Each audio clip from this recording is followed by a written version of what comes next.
Eso es exactamente lo que está ocurriendo ahora. El debate ya no gira solo en torno a si los barcos pueden pasar, sino en torno a si el sistema global puede confiar en ese paso. Porque cuando el corredor energético más sensible del Golfo deja de transmitir normalidad, el problema no es solo logístico, se convierte en un problema de percepción, de riesgo y de miedo.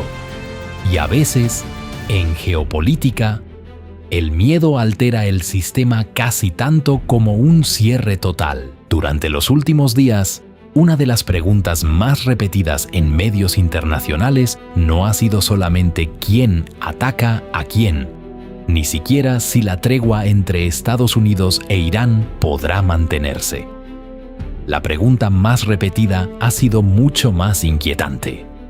¿El estrecho de Hormuz está realmente abierto? Sobre el papel, puede parecer una cuestión simple: o está abierto o está cerrado. Pero en una crisis como esta, la realidad es mucho más compleja. Una ruta marítima puede estar técnicamente abierta y, aún así, seguir siendo insegura, imprevisible y demasiado frágil para recuperar la confianza del mercado.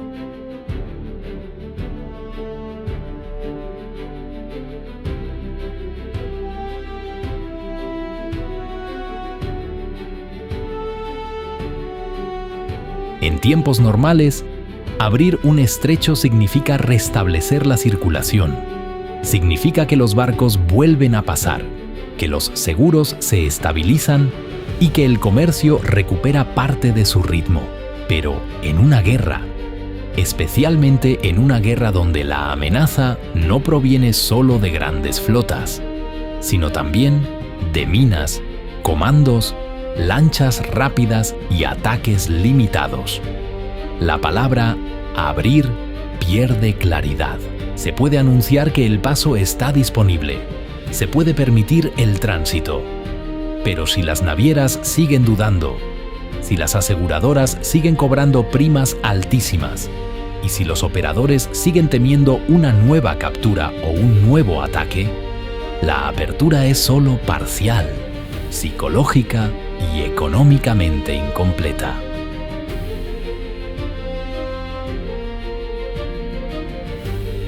Esa es la razón por la que hoy el problema de Hormuz no se resuelve con una declaración política. No basta con decir que el paso está abierto. El verdadero desafío es convencer al sistema de que volver a usarlo no implica un riesgo inaceptable. Y eso es mucho más difícil. La pregunta central de este video es sencilla de formular, pero difícil de responder. ¿Quién controla realmente el estrecho de Hormuz? Si miramos solo el mapa, la respuesta inmediata parece apuntar a Irán, por su posición geográfica, su cercanía a la costa norte del estrecho y su capacidad histórica para convertir la zona en un espacio de presión. Pero si miramos la presencia naval, la respuesta parece inclinarse hacia Estados Unidos y sus socios, que durante décadas han defendido la idea de garantizar la libertad de navegación. Y si miramos el funcionamiento real del mercado, la respuesta cambia otra vez. Allí, quien manda no es solo el poder militar, sino la confianza de navieras, aseguradoras, compradores y traders. Por eso, controlar Hormuz no significa exactamente lo mismo para todos. Para Irán, puede significar capacidad de presión. Para Estados Unidos, puede significar capacidad de respuesta militar. Para Europa y los aliados, puede significar capacidad de proteger el tránsito. Para el mercado, en cambio, significa algo mucho más simple: la certeza de que el paso seguirá siendo usable. En el fondo, la verdadera lucha por Hormuz no es solo una lucha territorial ni naval. Es también una lucha por definir quién tiene la capacidad de hacer que el mundo confíe o deje de confiar.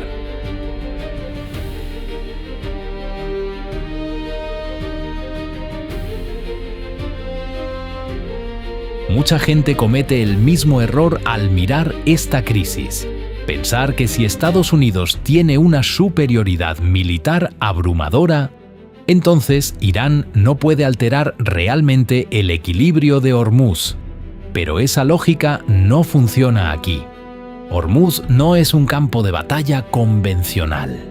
Es un espacio estrecho, cargado de tránsito crítico, donde la ventaja no siempre pertenece al actor más poderoso en términos absolutos, sino al actor que puede generar suficiente incertidumbre como para frenar la normalidad. Irán ha demostrado durante años que no necesita controlar todo el mar para afectar todo el sistema. Le basta con hacer que el tránsito parezca más peligroso, más caro y más imprevisible. Reuters ha señalado recientemente la importancia de las lanchas rápidas, las tácticas de enjambre y la capacidad de presión de la Guardia Revolucionaria. Ese tipo de herramientas no está diseñado para derrotar a una superpotencia en una batalla abierta. Está diseñado para alterar el cálculo del riesgo, y en un corredor como Hormuz, alterar el cálculo del riesgo es casi una forma de control. Porque si el mundo duda, si los barcos dudan, si los seguros dudan, entonces la ruta deja de funcionar como antes. Y eso ya es una victoria parcial para quien busca desestabilizar el sistema.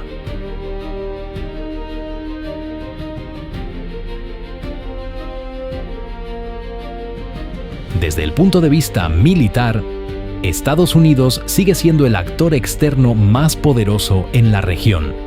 Tiene capacidad de proyección, portaaviones, inteligencia, escolta y una larga experiencia en operaciones navales en el Golfo.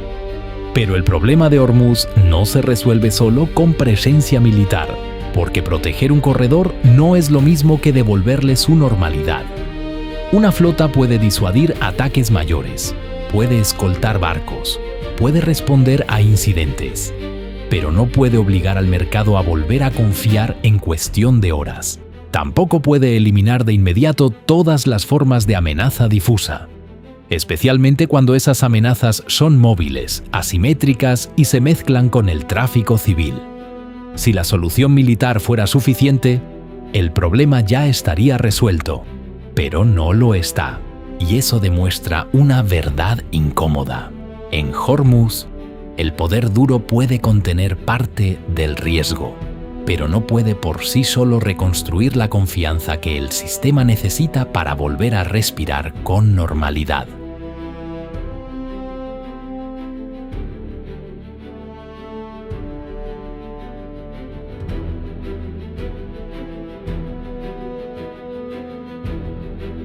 Si Hormuz fuera solo un problema entre Washington y Teherán, la historia sería más simple, pero no lo es.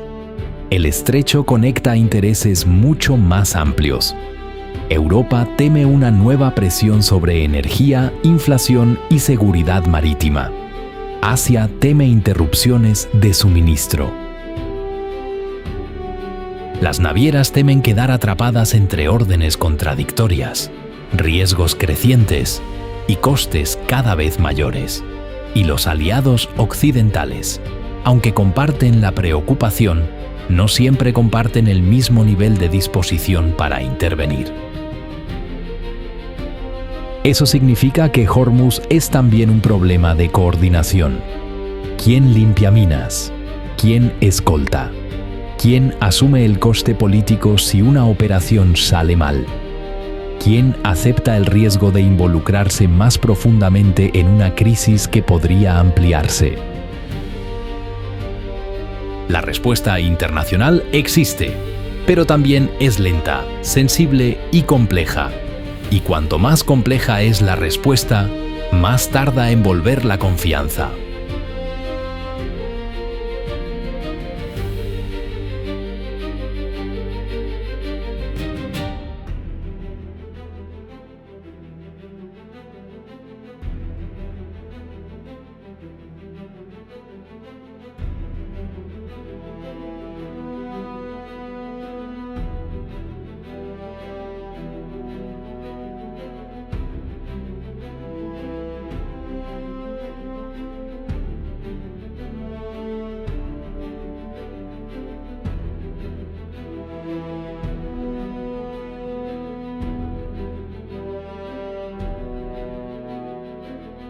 Aquí es donde la crisis deja de ser una discusión puramente geopolítica y se convierte en una cuestión de funcionamiento sistémico.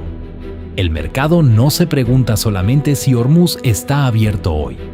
Se pregunta cuándo volverá a funcionar de verdad. ¿Cuándo volverán a cruzarlo los mismos volúmenes? ¿Cuándo bajarán las primas? ¿Cuándo dejarán de desviarse rutas?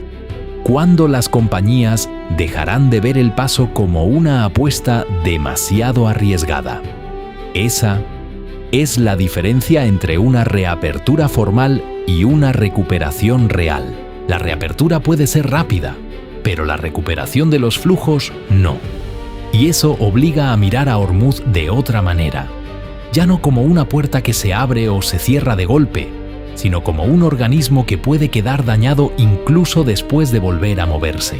La normalidad, en este caso, no depende solo de la ausencia de disparos. Depende de la restauración de algo más profundo, la previsibilidad.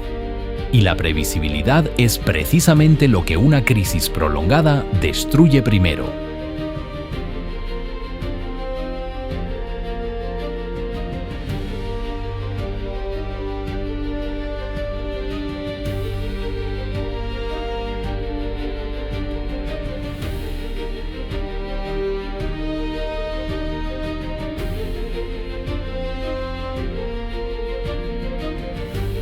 Cuando la confianza desaparece en un corredor como Hormuz, el daño no se limita al petróleo.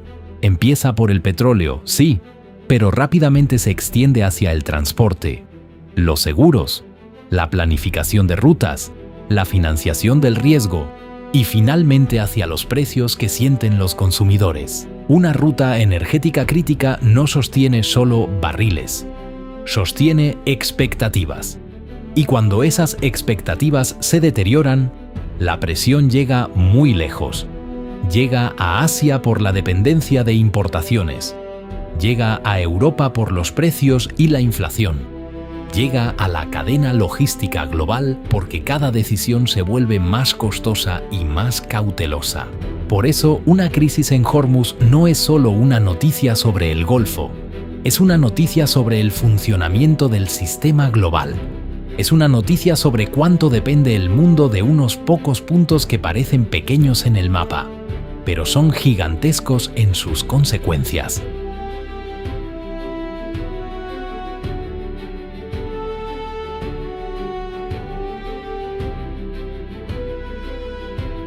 A partir de aquí, el futuro de Hormuz puede tomar al menos 3 caminos. El primero es una escalada controlada. El estrecho sigue parcialmente operativo, pero los incidentes continúan. El miedo persiste y cada semana añaden nuevas capas de desgaste a la confianza global. El segundo es una falsa normalidad. El paso está técnicamente abierto y algunos flujos regresan, pero la estructura del mercado sigue comportándose como si la crisis pudiera volver a explotar en cualquier momento. El tercero es un pacto precario. Se alcanza un nuevo entendimiento político, suficiente para evitar el colapso inmediato, pero no lo bastante sólido como para borrar la sensación de que todo podría volver a romperse. Ninguno de estos escenarios ofrece una solución limpia. Ese es precisamente el problema. La crisis de Hormuz no se comporta como una puerta que se cierra y luego se abre. Se comporta como una herida que puede tardar mucho en cicatrizar.